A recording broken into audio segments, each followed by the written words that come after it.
Good morning, everyone. Come on in and say hello when you come in so I can say hello to you.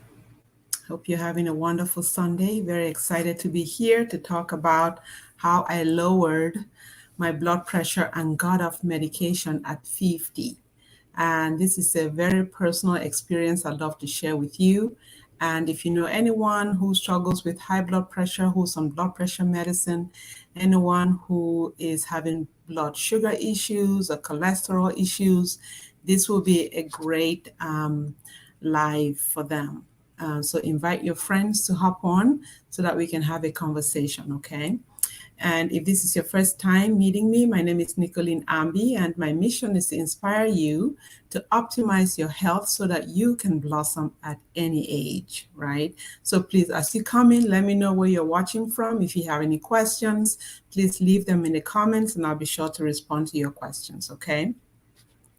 Now, I'm super excited to talk about this issue. I know a lot of people are dealing with high blood pressure. A lot of people are dealing with blood sugar issues, just general malaise and not living in optimum health. So if this is you, please hop on. Let's talk.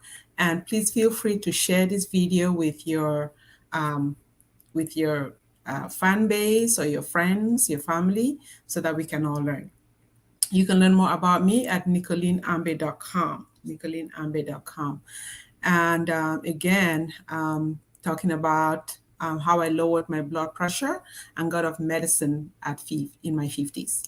And as you know, in our 50s, that's when a lot of issues start to occur in the body, especially for women who are in menopause. We start having so many issues in our bodies, and it affects our overall wellness, or affects our healing, just affects so many things in the body. So keeping that, staying in good form, managing symptoms, managing our health issues should be our number one priority. Like I mentioned, a lot of people are getting onboarding medications in their 50s, and it was a real effort for me to come off medication at that age. So I want to share with you exactly what I did, and if you need some more support, if you need one-on-one coaching, if you want to be part of my group coaching program, you want to really reduce reliance on meds, maybe get off meds, is very possible. Please let me know and I'll be glad to add you to my group coaching sessions, okay? Thank you all for hopping on. Anita, thank you for joining. And those of you joining from the Facebook group, I thank you for hopping on. So anything that I'm going to share with you today is from my personal experience, things that I've dealt with in my own life and I have overcome. You want to learn from someone who has been there, someone who has been through the fire, who understands the pain and trauma of living with high blood pressure, who understands the pain and trauma of taking medicines every single day. I was taking medicines in fact, here's my high blood pressure medicine. I haven't used this since 2020. I don't know why I'm keeping it, but it kind of reminds me of how far I've come. And, when you have high blood pressure and you're on medicines, many people will tell you, oh, you cannot come off medicine. You cannot do that. And by the way, this is just my opinion. You cannot do that without your doctor's approval, okay? You have to speak with your physician. They'll check your numbers and they'll make sure that you're okay to get off medicine. For me personally, I did not want to be on medicine, so I worked extremely hard to get off medicine. The medicines were so bad for me. They were bad for my skin. They were not bad for I would, incontinence. I would go on myself before I actually reached the bathroom. So the effect were just bad for me, and I had to do what I needed to do to get off. And I want to share with you what it takes to do that. Now, you've heard many people have shared that when you're on medicine, you cannot come off medicine. That is a general notion. You have to be on it for the rest of your life.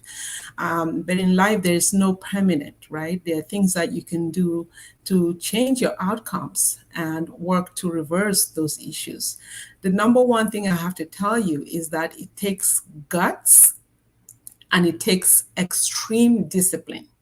It takes guts and discipline to do something that you've never done before, to do something that you're uncomfortable doing, and that's what it takes. You have to put yourself in a very uncomfortable place for many months to be able to reverse that.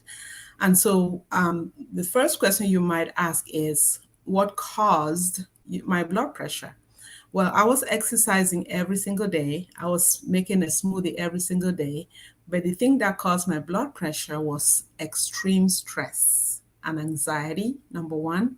I was extremely stressed after the loss of my close family member. I was extremely stressed, and the events following his loss were very stressful for me. I didn't know how to manage it. And over time of living with consistent stress, you will develop inflammation and you will develop so many health issues in your body, which is why I always say that it's very important not to stress out. We have to keep stress down. And when the damage is done, when stress has done its damage, you will have to do a lot of work to reverse that damage from inflammation. And it's not going to be enough of just not stressing out anymore, right? The damage is already done. So you have to work to reverse the damage that you've done to your cells and to your body. So the other thing that may have caused my high blood pressure was eating a lot of salt. I was just pouring white table salt on food, and that is a culprit. So the one thing that I can tell you that causes high blood pressure, number one, maybe habits, getting older. And the reason why we develop high blood pressure is because there's been a modification in our cells. Something has happened in the cells at your cellular level that is causing your body not to function at its optimum. You've exposed your cells to issues and things that affect the optimum performance on your body. So treating high blood pressure starts at the cellular level, meaning that the damage that you've caused to your cells, right? You have to begin to fix that damage. There's a word that I like to use. I like to use the word recalibrate. You have to recalibrate your cells in order for it to start to function at its optimum, like when you were 13, 14, or 15. You have to recalibrate your cells. So recalibration means that you have to take your cells back to the place where it was when you were 13, 14, 15. You have to change the dynamics. You have to change the mineral availability, or the way that your cells are supposed to function. You have to change it. And it's not enough to just eat regular food. It's not enough to drink water. It's not enough to do the regular things that we're doing to be able to change that cellular damage. You have to be extreme in order to change it, right? So number one thing, you have to have guts. You have to have extreme discipline to be able to do that. Now, many people want to reduce their blood pressure. They want to get off medicine, but they don't want to do what it takes. There's this I think it's a real song on Instagram, where they ask people, you want to do this, but this is what it takes for you to do, but you don't want to do that, right? And then you go, if you don't want to do what you need to do. So if you want to do what you need to do to change your your numbers, your high blood pressure, high blood sugar, cholesterol, you have to be extreme. You have to really change the way that you eat, and the way and your lifestyle change. So I'm going to share with you some of the impact that high blood pressure has on our bodies, which we don't often think about. Number one, high blood pressure will damage the arteries leading to your heart. And when those arteries become weak, they can cause heart disease and heart failure. And number two, high blood pressure will damage your brain. It'll cause dementia, it'll cause stroke, and it'll also cause cognitive impairment. Now, having cognitive impairment doesn't mean that you're talking crazy or you're some kind of person who doesn't coordinate well, and we can clearly see that there's something wrong with you. Average, ordinary people have cognitive impairment. When you lack the capacity to do what you need to do at an optimum level. When you lack the capacity to rise to your highest level, when you have the capacity, when you lack the capacity to not function at your optimum, to not do what you want to do because you can't process, those are cognitive impairments that sometimes result from high blood pressure. Number 3 is high blood pressure will damage your kidneys. Your kidneys are function to release toxins from your body, and if they're damaged, you would have to depend. You can't depend on your kidneys anymore to function. So very important to keep your pressure down. So it'll cause kidney failure and it'll cause kidney scarring if your blood pressure is constantly high. The other impact of high blood pressure is that it will cause problems with your eyes. Nerve damage to the eyes, it'll cause your retina as well, it'll affect your retina. And this clearly affected me. If you look at my both of my eyes, one of them is kind of weak and is not as vibrant or strong as the other eye, and that was a result of high blood pressure. It affected my side. The other thing that high blood pressure will do is it'll cause sexual dysfunction in both men and women. So it's really important to keep our blood pressure down. When your blood pressure is high, so many things go wrong in your body. And ideally, you want to keep your pressure at 120/70. Right? And if it's on the high side, it should be 130. I mean, when you go to Kaiser and some other hospitals, when you have it at 130, it's okay, right? So we want to keep it at 130 and below, ideally 120. So when I started, my pressure was 170/102. And that's when I got onto this medication here. And now I'm at a normal range. And also when my pressure was high, I had a slow heart rate. So my heart rate was about 54. Now that is slow. We've heard that when you get older, it gets slower, but ideally you want to keep your heart rate at about 60. 60 is the normal heart rate. If it's below 60, you want to work hard to bring it up, right? So I want to thank you all for joining. Yes, textbook says 120/80. That's good. Very good. Thank you all for watching. Yes, we're going to talk about all of these ideas that I'm sharing also affect those with blood sugar, cholesterol, and high blood pressure. There's a syndrome called metabolic syndrome, and it affects people with high blood pressure, high blood sugar, and high cholesterol. If these numbers stay high, you can develop heart failure, you can develop stroke, and heart failure and stroke. So we really want to keep these numbers down. And sometimes we ignore the symptoms. You have a headache or your leg hurts or something is happening in your body and you chalk it up to menopause or a strain. If you have any issues happening in your body, you want to make sure that you take care of it, because sometimes some of these issues are silent. High blood sugar is silent. High blood pressure is silent. You're not going to know that you have them. And you were just going to make excuses about the symptoms that you're experiencing, but it could be those issues causing those symptoms. So thank you all for all your sharing. I appreciate your comments, and I'll go back to them.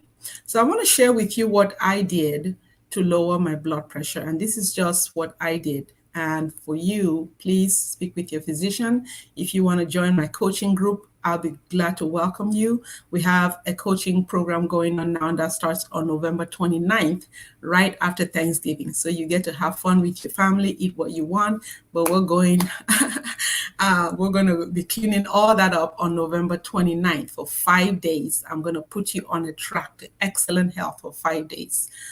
So that you can begin to really heal and normalize your numbers. It's $35 to join the coaching program. And if you're interested, please leave it in the comments and I'll send you the link later.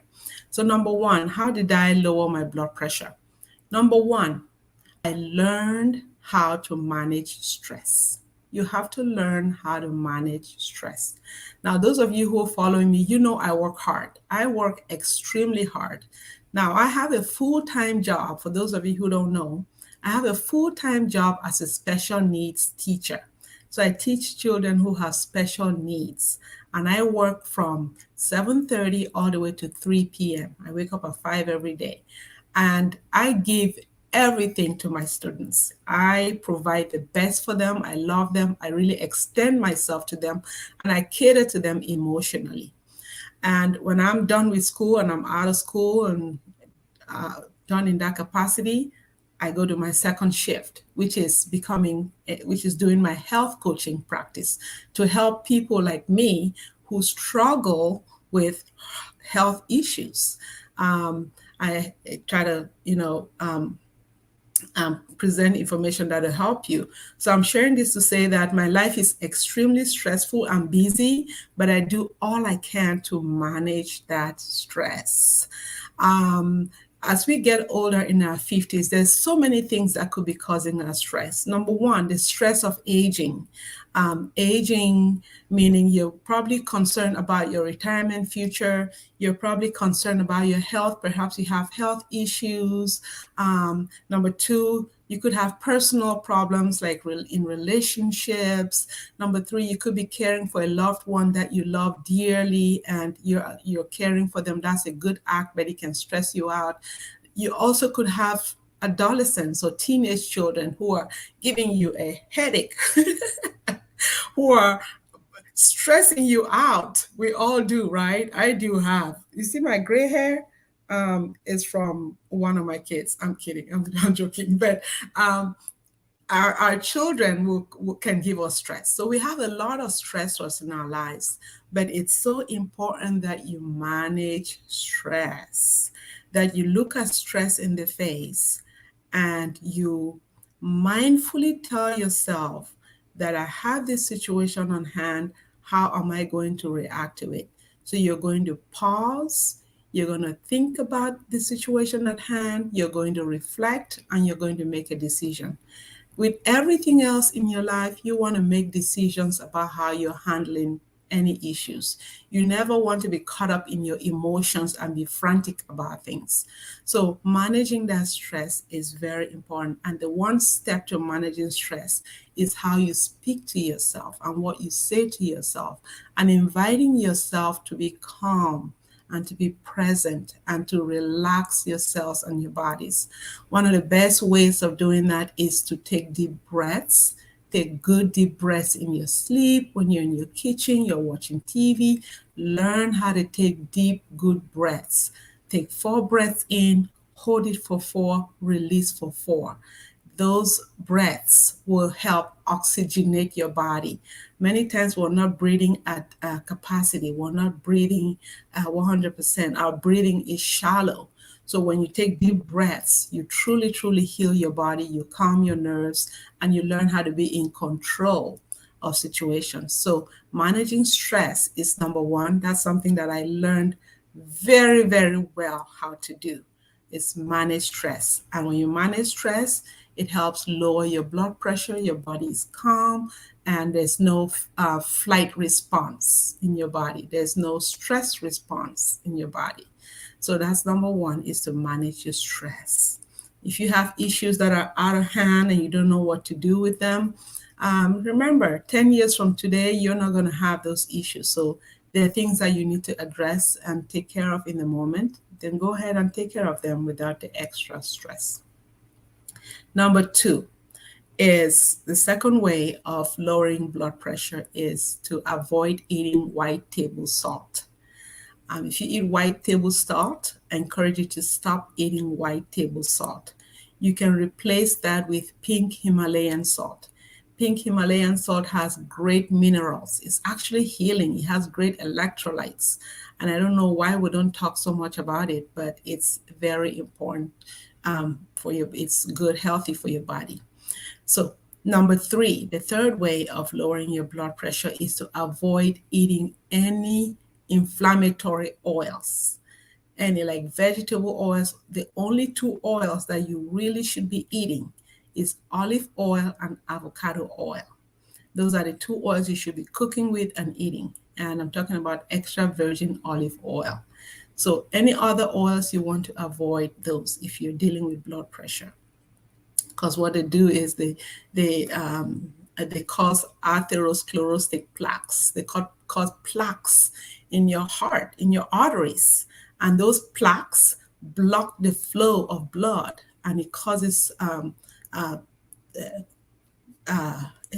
your blood not to flow well, and so that increases the pressure of blood going through, right? So you want to remove all those oils. Number two, the third way is to eat nitrate-rich plants. Nitrate-rich plants. Now, there are some plants that are rich in nitrate. Now, nitrate-rich plants, when you eat those plants, they convert to nitric oxide in your body. And nitric oxide will help dilate your arteries, your blood vessels. They are vasodilators. So they'll open up your arteries so that blood can flow better. So you have to eat a lot of nitrate-rich plants, and you also have to eat, one of them is beetroot. That's one of the nitrate-rich plants is beetroot and beet greens. And if you want to be part of our coaching group, again, I will tell you exactly how to prepare these nitrate-rich plants so that you can get the maximum benefits and start to open up your arteries and heal. The other way of lowering your blood pressure is to exercise. Now, I used to exercise every day. I've always exercised every day in my life. But obviously that did not, maybe that, probably that prevented me from getting a stroke. If I wasn't exercising, I probably would have had a stroke, but I'm exercising every day. So it's very, very important to exercise every day. Now, I do have an exercise regimen that when you do this regimen, you exercise your entire body and it'll target your stomach. It'll target this part of your body. You know, when you're in menopause, you start to develop fat around your waistline. And that fat around your waistline is also part of what causes the metabolic syndrome, the issues, the high blood pressure, the heart disease, the high blood sugar, and also the cholesterol is the fat around your waist.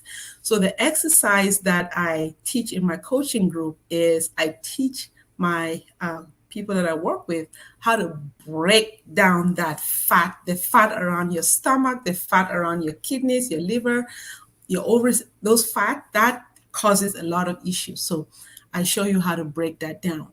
So exercise, it's not any kind of exercise. When you have high blood pressure, there are different types of exercise you need to do to strengthen your heart and also to lower your pressure. And that's what I teach in my coaching group. The other thing, my numbers are all mixed up. Another way of lowering your blood pressure is to get enough sleep at night. Now, I have clients who don't sleep well at night. They have struggle sleeping. But when you normalize everything, you're on a schedule, you sleep like a baby. I had 9 hours of sleep yesterday, and you sleep what I called heavenly sleep. You sleep so good, you don't want to wake up. You feel like you're in heaven. Sweet sleep, you're dreaming sweet dreams, and your sleep is sound, and you sleep long hours, your body's rested and healed. That's the kind of sleep I mean. And so I can show you how to sleep that way as well. So you need good sleep. And I also talked about the stress, lowering your stress level. I can walk with you on that as well. So it's not neuroscience. These things that we share is not neuroscience. We all know that we should exercise every day. We should not stress out. We should not eat salt. We should eat vegetable oil. We should eat our vegetables. We should eat our nuts and seeds. Don't we all know these things? We all know these things. But there's a certain way that you have to manage all of this and make them flow in the sync of your life so that you can start to achieve the outcome that you desire. Put that goal in mind to reduce that blood sugar. Put that goal in mind to reduce that high blood pressure. Put that goal in mind to reduce that cholesterol. You get on a strict regimen. You stay with the regimen, and there's just practically no way you can reduce those numbers. The reason why we don't reduce those numbers is because we're kind of lax about things. We go in and out of choices. We like to treat ourselves for making some effort. Like, I worked 5 days this week, so I'm gonna treat myself to an ice cream. We kind of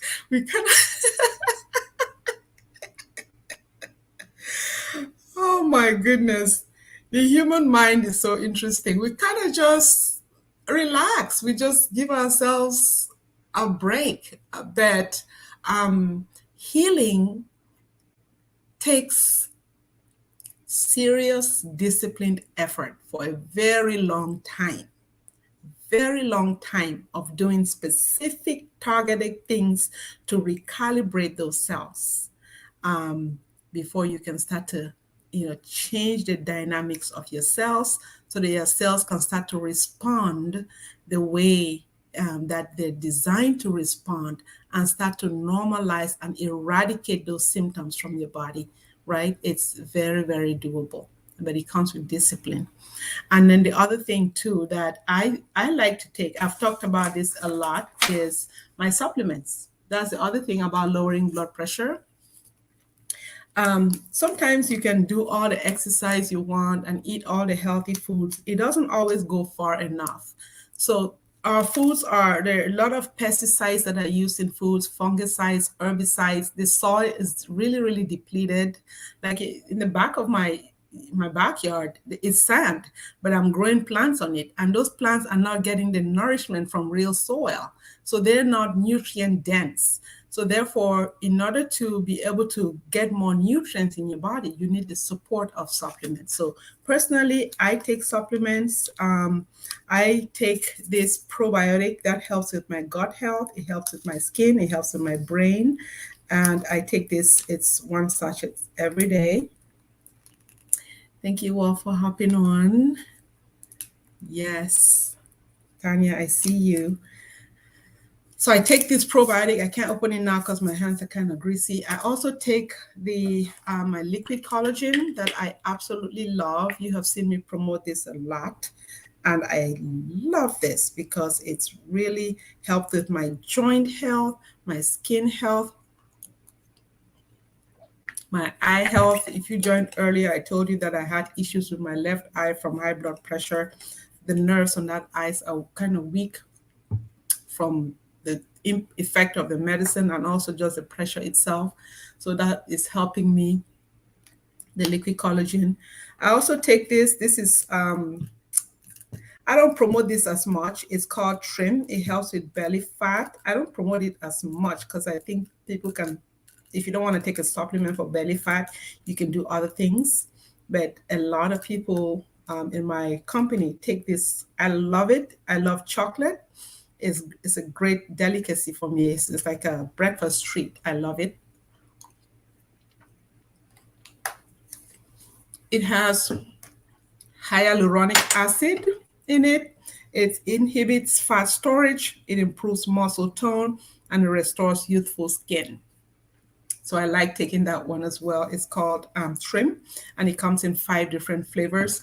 And also there's my liquid collagen as well as my probiotic, which I can't open right now. I'll take it later when I can open it. So, I mean, if you are interested in coaching, if you want to learn how to lower your blood sugar numbers, lower your blood pressure, you want to learn how to normalize your cholesterol levels, you want to just improve overall as you age, I want to invite you to join our 5-day toxin-free challenge.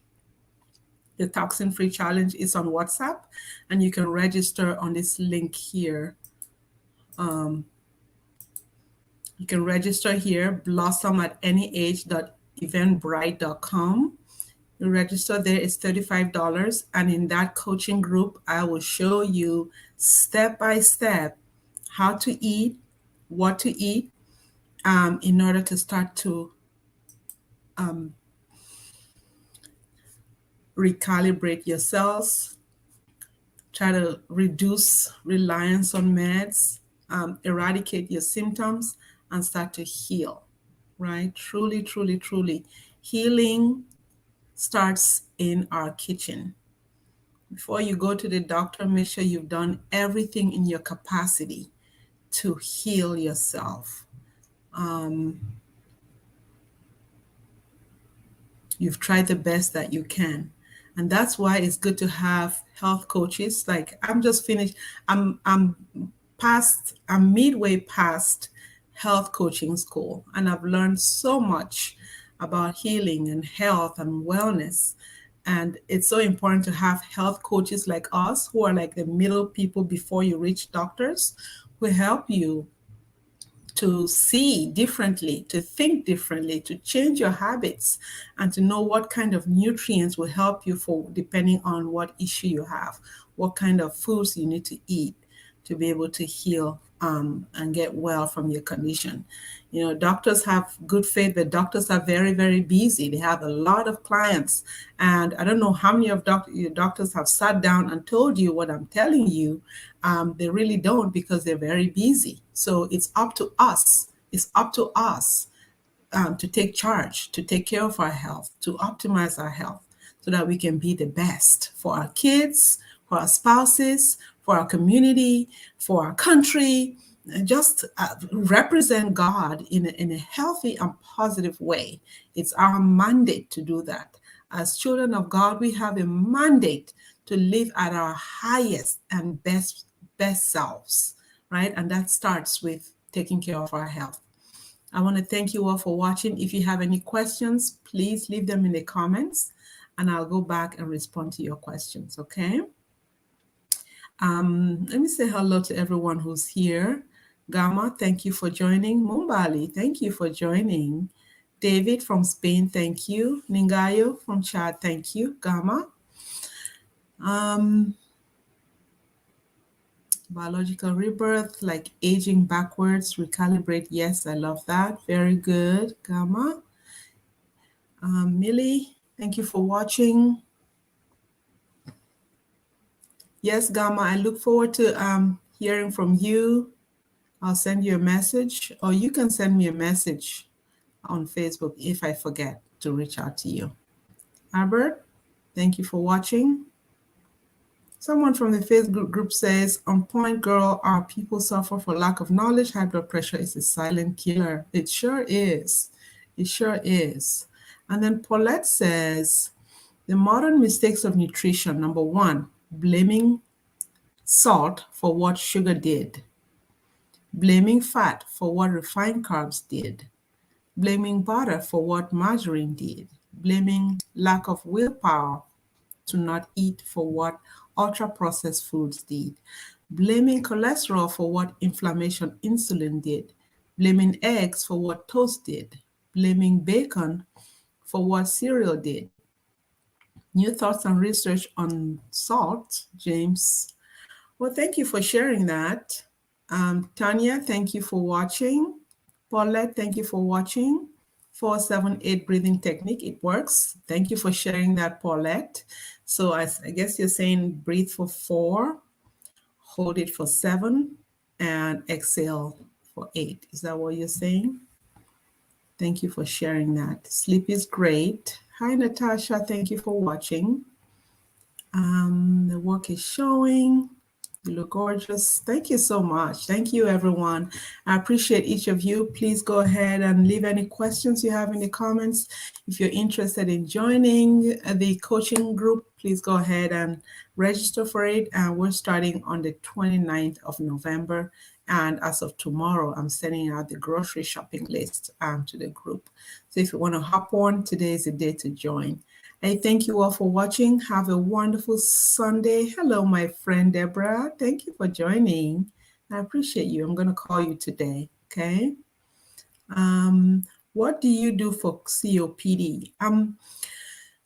You know, the basis of healing, let me share with you what the basis of healing is, no matter the condition. And you have to do these things over and over and over and over again until you see a change. And you can't do them at will. You can't just relax about these things. You really have to live in a no excuse zone about what you're doing. Number one, you have to add more nutrients to your body. More nutrients. Number two, you have to exercise. Number three, you have to sleep. You have to reduce stress. The same things that we talk about is what you should be doing. A lot of. You have to do those things extensively, you know, like you have to be very disciplined about them. So if you need someone to help you, guide you on this journey, if you need someone who will work with you, who will help you change your habits, who will put you on the path to excellent health, studies show that 80 to 90% of chronic health conditions can be reversed with lifestyle changes. So the tools are available to us.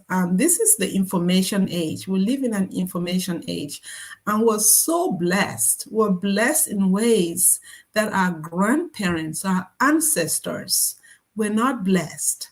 Our great grandparents didn't, all they knew was go to a tree and get something from the tree and eat. They didn't have access to the information that we have. We have tools and information available now that can help us heal from so many chronic conditions in ways that our grandparents did not have. So we can at least think about them and live vicariously, help them live vicariously to us by making those changes in our lives and using the tools and resources that we have available to make changes in our own lives and to heal from conditions. Yeah. So if you please, Tonya, if you need help, please get in touch with me and I'll connect with you. Okay. I can just send you information that you need. I don't know. Sometimes too, I want to share with you that sometimes we have to sacrifice to get what we need. I'm only charging $35 for this program. And what is $35 compared to changing your health? What is $35 compared to removing all your symptoms from your body? It's an investment. This work that I'm doing here, I'm sharing this information with you. I have lost more than I've gained from this work. So there are investments that we have to make to be able to get what we want in terms of outcome. So if you want real changes in your life, you want to really improve your health. Number one, I'm not just selling the supplements. I'm also showing you how to use nutrition. I believe in using nutrition, real food, to change your cellular dynamics so that you can start to heal. So that's what I'll teach you how to do. And for an investment of $35, I think that's worth it, right? I think it's worth it. So we have to make investments in the outcomes that we want. If it's so important to you, you have to invest. Just like I've invested so much in this program. I've bought all kinds of programs. I paid over $4,000 to go to health coaching school. I'm continuing to buy programs. I'm continuing to get coaches. I'm continuing to invest so that I can sit here and share this with you. So I want to encourage you to invest in your health, right? And also invest in your health, especially with someone who's been through what you've been through. I know what poor health can do. And I kept fighting the entire time to continue to do my work, but I was very, very ill with so many health issues. So I know what that can do, and I can sympathize and empathize with what you're going through, and I'll be that coach who understands what you have been through and what you're going through. So I thank you all for watching. Have a wonderful day, everybody. God bless you, and take care, and I'll see you next Sunday. God bless you. Bye, everyone.